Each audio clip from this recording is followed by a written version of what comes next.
सकाळी 5:30 वाजता मी पहाटे उठते, त्यानंतर जरा स्वतःला टाईम देते आणि नंतर मग स्वयंपाकाला सुरुवात करते, कारण मला सकाळी 9 वाजता घर सोडायचं असतं. सो कालच्या एका मिनी ब्लॉगमध्ये तुम्ही पाहिलं की मी इडलीचं बॅटर तयार केलं होतं आणि ते मस्त असं फुलून आलं होतं, म्हणून पटकन अशा इडल्या मी स्टीम करण्यासाठी ठेवल्या होत्या. नारळसुद्धा फोडून घेतला. नारळ खूप भला मोठा होता, खूप पाणी छान निघालं आणि फ्रेश देखील वाटत होता, कारण आतून मस्तपैकी व्हाईट व्हाईट आणि कडक असं त्यामध्ये खोबरं होतं.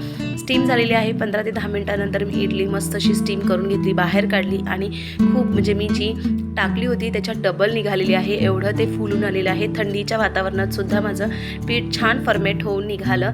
10-15 मिनिटांनी त्याला थंड केलं आणि मी एका बाउलमध्ये काढून घेते आहे आणि सांबार देखील फोडणी देऊन माझं सांबार देखील तयार झालेलं आहे. चटणीसुद्धा तयार झालेली आहे. हे सगळं स्वयंपाक माझा दुपारचं टिफिन आणि सकाळचा नाश्ता ह्या दोन्ही गोष्टी करत आहे. सो चटणीसुद्धा तयार झाली आणि डोसेसुद्धा. प्लीज सबस्क्राईब करा. बाय.